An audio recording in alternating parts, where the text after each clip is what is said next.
5 जेवर सब औरतों के यहाँ अक्सर पाए जाते हैं ना, देखे होंगे आप। गले में नेकलेस, दोनों हाथों में चूड़ियां, दोनों पैरों में पायल, तकरीबन सब औरतें पहनती हैं।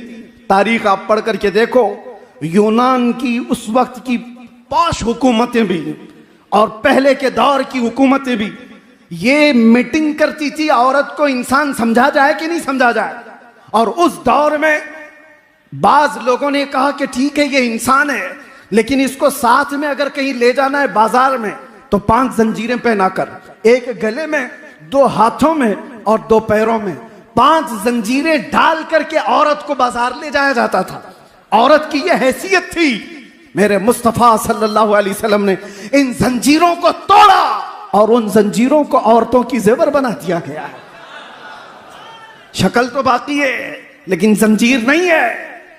औरतों को इज्जत इस कायनात पर जिसने दिया है वो मेरे मुस्तफा ने अता किया है, रसूल करम सल्लल्लाहु ताला अलैहि वसल्लम ने अता किया है।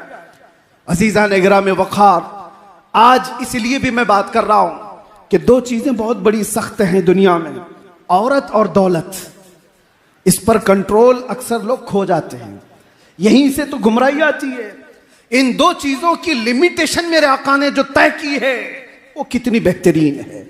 मदीने की एक यहूदी औरत है, चिट्ठी लिखती है अबू बकर सिद्दीक रज़ियल्लाहु ताला अन्हु जब खलीफा वक्त हैं, कहा कि मैं मदीना छोड़कर यमन जाना चाहती हूँ मेरे खानदान के पास, मुझे यहाँ सेफ नहीं लगता, सब मुसलमान हैं, मैं जाना चाहती हूँ। सिद्दीक अकबर ने उसका रास्ता नहीं रोका, कहा कि ठीक है जा सकती है, लेकिन तन्हा औरत है, कौन जाए इसके साथ। 2 जवान सहाबा को साथ में कर दिया कि यमन तक इस खातून को पहुंचा कर क्या हो। अब वो औरत और डर गई। मुसलमानों के बारे में जो एक परसेप्शन है, एक बना बनाया हुआ है, प्रोपेगेंडा है कि औरतों को देखेंगे तो ये पागल हो जाएंगे, कुछ भी कर लेंगे। दुनिया ने इस तरह से बना रखा है, हकीकत में खुद गंदे हैं। 2 जवान सहाबा को उस औरत के साथ कर दिया गया। औरत को ऊंट पर बिठाया गया है, कजावा सजा है, दोनों जवान चलते हुए जा रहे। यमन तक जाना है मदीने से, जहां जहां चौकियां आती, चेकिंग पॉइंट आते, ये दोनों नौजवान बात करते, खलीफा अव्वल सिद्दीक अकबर की मेहमान है, यमन जा रही है, ऊपर नहीं देखा जाता, रास्ते खोल दिए जाते। कई दिन की मसाफत के बाद जब यमन पहुंचते हैं तो वो खातून कहती है कई दिन का सफर कर लिया मदीने से यमन तक। वो औरत कहती है मैं खुदा को शाहिद बनाकर कहती हूं, एक बार भी इन दोनों नौजवानों में से किसी ने मेरी तरफ आंख उठाकर नहीं देखा नहीं। जब मैं उतरती, जब मैं चढ़ती, जब मेरी हाजतें होती तो ये नौजवान अपना चेहरा फेर लेते, एक बार भी इन्होंने देखा नहीं। यमन पहुंच करके वो अपने खानदान को जमा करती है और कहती है मैं तो ये सोच रही थी मदीना अब सेफ नहीं है, मैं अपने खानदान के पास आ जाऊं, लेकिन ऐलान करती हूं ऐ मेरे खानदान वालों, मैं भी वापस मदीने जा रही हूं, तुम भी वापस मदीने आ जाओ। औरतों की इज्जत अगर कहीं महफूज है तो वो दामन मुस्तफा में महफूज है।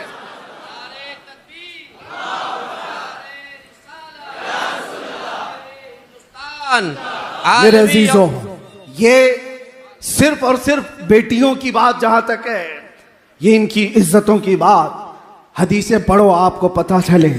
बेटी होने पर मेरे आका ने शफाअत की बात फरमाई, बहन हो तो फरमाया उसकी गायबाना भाई के हक में दुआएं ऐसी कबूल होती हैं जैसे काबे के पास कबूल होती है। माँ हो तो उसके कदमों में जन्नत है, बीवी हो तो एक लुकमा उसे खिलाया तो सदके का सवाब। औरत को हर मकाम पर वो इज्जतें दी गई। नबी आखिरुज़्ज़मान सल्लल्लाहु ताला अलैहि वसल्लम ने आखिरी जो अल्फाज वफात के वक्त जो बयान फरमाए उसमें भी ये जिक्र है, मिल्के यमीन अस्सलात, वो मिल्के यमीन। मिल्के यमीन किसको कहते हैं? जो तुम्हारे मातहत रहने वाली औरत। मेरे आका ने फरमाया उनका ख्याल रखना, उनके साथ ज्यादती ना हो, उनके साथ जुल्म ना हो।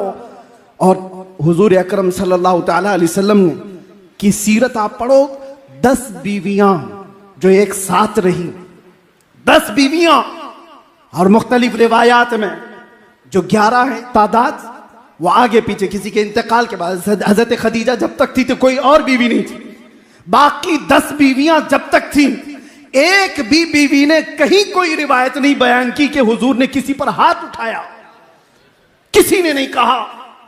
हुजूर पाक सल्लल्लाहु ताला अलैहि वसल्लम ने सख्त मिजाज के साथ उनको तकलीफ दी हो? कभी नहीं। रसूल करीम सल्लल्लाहु ताला अलैहि वसल्लम 10 बीवियों के साथ जो मुआशरती जिंदगी गुजार करके दिखाए हो, यहां तो 2 बीवियां रख नहीं पाता कोई। और वैसे भी हमारे ऊपर इल्जाम है कि 4 वाले हैं, मियां एक नहीं संभलती, 4 की बात की है। लेकिन रहमत आलम सल्लल्लाहु ताला अलैहि वसल्लम ने औरतों जैसी फितरत और सिफत जिसके अंदर है, अरे सब औरतों के अंदर एक नस्वानी सिफत सबके अंदर होती है। वो उम्महातुल मोमिनीन थी, रसूलुल्लाह की बीवियां थी, लेकिन थी तो औरत। और हदीसों में इसका जिक्र भी है। हजरत आयशा की बारी में हुजूर सल्लल्लाहु ताला अलैहि वसल्लम उनके घर हैं। हजरत ज़ैनब दूसरी बीवी हैं। उन्होंने गोश्त का एक ऐसा सालन बनाया जो हुजूर को बहुत पसंद था। उन्होंने सोचा आज मेरे घर में हुजूर तो आएंगे नहीं, बारी आयशा के घर है।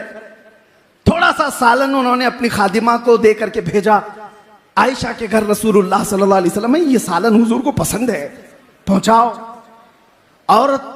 औरत होती है, खादिमा लेकर के आई। हजरत आयशा ने पूछा ये कहां से आया? कहा ज़ैनब के यहां से, कोनी मार के गिरा दिया। आज मेरे पास है रसूलुल्लाह, और मेहमान नवाजी जियाफत जो कुछ भी होगी वो आयशा के घर से होगी। मुख्तसर सी ये छोटी पोटी बातें। अस्सलामु अलैकुम वरहमतुल्लाहि वबरकातुहू। मेरे प्यारे अजीज दोस्तों, भाई और बहनों, जैसा कभी आपने हमसे बड़े आलिम मुहद्दिस आज़म मुफक्किर आज़म यानी मुफ्ती सलमान अज़हरी साहब के ज़बान से बयानात को समात के लिए मैं आपका मेहज़बान क़ारी तस्बीह आलम। आप अगर हमारे चैनल पर पहली मरतबा ही चुके हैं तो आपसे गुजारिश है, रिक्वेस्ट अपील है कि आप इस चैनल को ज़रूर से ज़रूर सब्सक्राइब कर लीजिएगा, ताकि हर दिन आपको इसी तरह का एक अच्छा पैगाम मिलता रहे। अल्हम्दुलिल्लाह अभी आपने तो हमसे बहुत बड़े आलिम के ज़बान से बयानात को समात कर चुके हैं, और ये वीडियो खास करके हमारे ख़वातीन यानी औरतों के लिए और एक लड़कियों के लिए। क्या हमारे इस्लामी मज़हब में औरतों के 5 चीज़ें पहनना ज़रूरी है? अगर नहीं पहनेंगे तो हो सकता है वो बहुत बड़ी गुनाह कर लेंगे, नुकसान में हो जाएंगे। तो औरतों को कौन सा चीज़ है, यानी जो सोना है, चांदी है, यानी जो कोई ऐसा श्रृंगार है, मेकअप करना है, उनके लिए जो ज़रूरी चीज़ है, क्या कर सकते हैं नहीं कर सकते हैं, तो इसके हवाले से ये सब डिटेल इन्फॉर्मेशन दे दिए। तो क्या औरतों को जो सोना जेवरात होता है, क्या 5 चीज़ें पहनना ज़रूरी है? अगर नहीं पहनेंगे तो क्या गुनाहगार होंगे या फिर कोई ऐसा गलत काम कर लेंगे? क्या पहनना जायज़ है या हराम है, सही या गलत है? इसके हवाले से ये सब डिटेल इन्फॉर्मेशन दे दिए। तो मैंने सोचा चलो यार, आजकल के बहुत सारे ऐसे ख़वातीन हैं जो कि ज़ेवरात का शौकीन होते हैं, उनका बहुत शौक होता है। तो मुफ्ती सलमान अज़हरी साहब ने आपको बता दिए कि औरतों की 5 चीज़ें पहनना ज़रूरी है। अब वो कौन सा चीज़ है कि पहनेंगे तो फ़ायदा होगा, अगर नहीं पहनेंगे तो हो सकता है घर में गरीबी भी आ जाएगी। तो इसके हवाले से ये सब डिटेल इन्फॉर्मेशन मुफ्ती सलमान अज़हरी साहब ने आपको दे दिए। तो मेरा मकसद और हमेशा ख्वाहिश ये होता है कि जिस भाई को, जिस बहन के, जिसके मसले के बारे में मालूम नहीं होता, मैं उन तक पैगाम पहुँचाने का काम करता हूँ। चलिए अगले वीडियो में मिलते हैं। खुदा हाफ़िज़, दुआ में याद रखिएगा।